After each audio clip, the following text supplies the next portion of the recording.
मन मंदिरा गजर भक्तीचा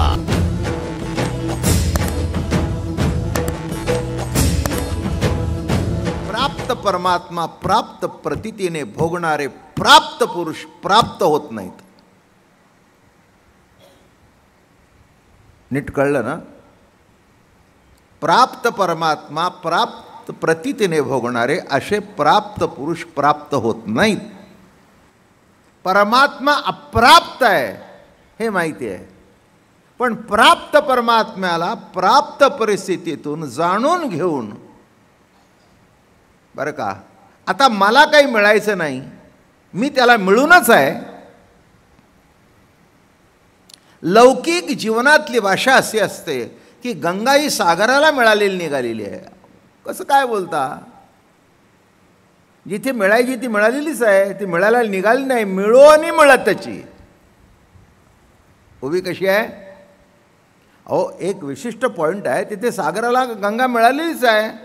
सागराला गंगा मिळायला निघाली भाषा कुठून आणली? अहो, मिळालीच आहे. म्हणून ज्ञानोबारांनी शब्द मिळोनी मिळतची असे, मिळून मिळते, मिळोनी मिळतची असे, समुद्री गंगा जळ जैसे, मी होनी मज तैसे, सर्वस्वे भजती, मी होनी मज तैसे. म्हणून गंगाई सागराला मिळायचीच नाही, मिळूनच आहे आणि ती वाहते हा त्याचा विलास आहे. तिची वाहणी हा त्याच्यातला विलास आहे. आणि म्हणून या ठिकाणी कोणचंही कर्म करत असताना भेदशून्य अवस्था आहे, यत्किंचित भेद नाही. प्रत्येक कर्मामधून तया वेगळे काय प्रकाशे, ज्ञानित्व यावे ऐसे, काही जळार्णव पाऊसे साजा होय. जळार्णव आहे जिकडे तिकडे संबंध, जळार्णव म्हणजे महाप्रलय झालेला आहे, जळार्णव आहे. आणि तिथे पाऊस पडला म्हणजे काय? भरती येते. काय झालं? अहो, आज आमच्या गावाचा रस्ता बंद आहे, नदीला पाणी आलं. अरे, इथून तिथून सगळं जल झालं, प्रलय झालेला आहे. आता वरच्या पावसाने काही ते काय पुन्हा भरती वाढणार आहे का? तसं जो परिपूर्ण आहे त्याच्या बाबतीत काही परिपूर्ण होणं हा शब्दसुद्धा चुकीचा आहे. किंबहुना त्याला परिपूर्ण हे म्हणूसुद्धा नका. माझं बोलणं लक्षात घ्या. परिपूर्ण अवस्थेमध्ये मी परिपूर्ण आहे हे म्हणणं सुद्धा चुकीचं आहे. ना तरी मोह आलिया काय पा ज्ञाना मुखी जेल तया, महागे ते उन्हाळी आजाळ, असं म्हणता का की त्याला मोह आल्यानंतर त्याचं ज्ञान निघून जातं? हे सामान्य माणसाचं गणित आहे. मोहात अडकला, त्याचं ज्ञान नाहीसं झालं. नीट कळण्याकरता सांगतो. भांडणं होतात आणि रागाच्या भरात मनुष्य वाटेल ते बोलून जातो. आणि मग जो मध्यस्थी असतो, अहो एवढं काय मनावर घेता, त्यांनी काही जाणून बोलले नाहीत, रागाच्या भरात बोलून गेले, त्यांचा बोलायचा तसा हेतू नव्हता, ते आता बघा तुम्हाला म्हणतायत आय एम सॉरी.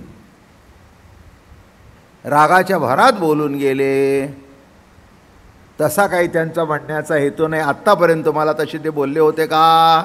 म्हणून राग आवरून धरावा.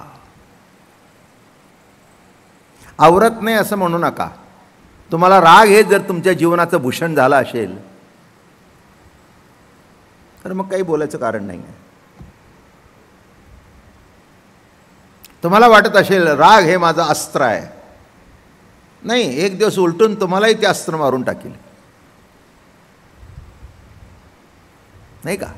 म्हणून रागाच्या भरात बोलल्यानंतर मग माणसं जातात, I am very sorry, I was very excited. आणि त्या एक्साइटमेंटमध्ये मी तुम्हाला बोलून गेले. बरं, ठीक आहे, ॲक्सेप्टेड. तसं हा तत्ववेत्ता मोहाच्या अधीन झाला तरी झाला नाही, त्याच्यात काहीही फरक पडला नाही. तिथे दृष्टा महाआगी ते उन्हाळे, महाआग लागली आणि बाहेरच्या उन्हाळ्यामुळे जास्तच पेटलो. अरे काय पेटलं? सगळं पेटलेलंच आहे. तिथे उन्हाळा काय करतो आणखीन? हां, पुढे म्हणाले, देहेंद्रिय वेगळा पायी अपरोक्षात्मा जाणीला जी, तैसी इंद्रिय नेमे लाभ काही, विक्षेप नाही हानी. त्याला विक्षेप काही नाही, हानी काही नाही. आठवू आणि विसरू तया ते घेऊन येदू पसरू, दशेचा व्यवहार असाधारण. महाराज म्हणाले त्याच्या दशेचा व्यवहार, जी अवस्था आहे, दशा म्हणजे जी अवस्था, दशा शब्द दोन तऱ्हेने वापरला जातो. जी प्राप्त ज्ञानाला एक ब्रह्मस्थिती ही दशा आहे. त्यांच्या जीवनाची परवड झाली, दशा झाली, तो शब्द निराळा. घोंगड्याच्या दशा निघाल्या, तो शब्द निराळा. तसं त्याला जी दशा प्राप्त झाली, जी अवस्था प्राप्त झाली, आठवू आणि विसरू तया ते घेऊन येदू पसरू, दशेचा व्यवहार असा. येणे विसरोणी जे काही केले, तयाचे पसरे गिळले, एवं विसरेची वेळे पसरूचे असे. काय विसरला आणि काय आठवलं? अहो जिथे आठवही नाही आणि विसरही नाही. आता थोडक्यात सांगतो. आता मी बाबा महाराज आहे हे मला आठवलं बरं का, आणि मला विसरलं बरं का, आणि म्हणून मी तुम्हाला सांगू लागलो मी बाबा महाराज आहे. मी तुम्हाला सांगू का, हे सांगेतोपर्यंत मी बाबा महाराज हे सांगायच्या लक्षात सुद्धा माझ्या नव्हतं. तुम्हाला दृष्टांत देण्याकरता सांगितलं मी, पण सतत काय, मी बाबा महाराज आहे, मी बाबा महाराज आहे. कळलं का तुम्हाला? मी बाबा महाराज आहे, मी बाबा महाराज आहे. वेडपटपणात काढतील. पूर्वीची प्रवचने आम्ही ऐकली हो महाराजांची,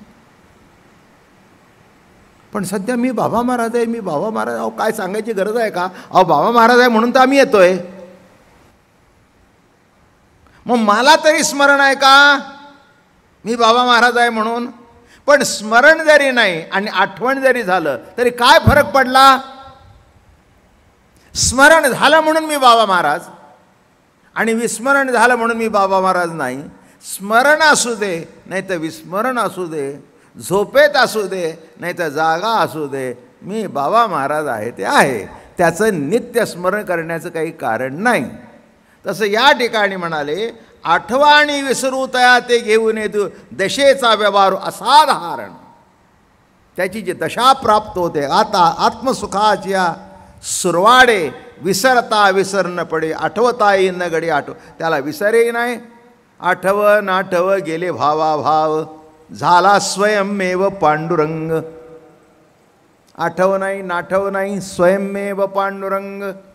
आता आठवायचं काही शिल्लक राहिलं नाही आणि विसरायचं काही शिल्लक राहिलं नाही. आपणे ते आठवे म्हणून महाराज म्हणतात. कोणी म्हणायची गरज आहे का? मी मला आठवण करून द्यायची काय गरज आहे का? सकाळी उठल्यावर चिमटा काढला. काय सांगितलं मी? कळलं का? चिमटा का काढला? आठवण करून देतो बाबा महाराज आहे.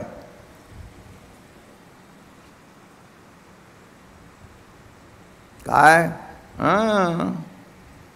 तसं या स्वरूपाच्या ठिकाणी अहो मी ब्रह्म आहे हे म्हणणं सुद्धा चुकीचं आहे. आहातच म्हणता काय? माझं बोलणं कळलं? आहातच म्हणता काय? देवची बरे देवची बरे. अहो तुम्ही आहातच म्हणता काय? म्हणण्याने शंका येते. म्हणून पुढे म्हणाले, झाली स्वेच्छेची विधी, स्वैर्य झाली समाधी, दशे ये मोक्ष रिद्धी बैसो घेपे. अगा हा आत्मविद नरो न हो निविधीचा किंग करू, स्वेच्छा यथा चारू वर्तत असे. तो विधी आणि निषेध याच्यात अडकत नाही. सर्वसामान्य माणूस, अगदी शास्त्री पंडित जरी विद्वान असला तरी विधिनिषेधात अडकलेला आहे. हे सोयर आहे, हे सुतूक आहे, हा दिवस चांगला आहे, हा दिवस वाईट आहे, हे खरं आहे, हे खोटं आहे. मोठी मोठी व्यापारी मंडळीनं सुद्धा सकाळी त्यांच्याकडे ज्योतिषी पाळलेले असतात. त्यांनी किती वाजता घरातून बाहेर पाऊल टाकू म्हणजे आजचा दिवस चांगला जाईल.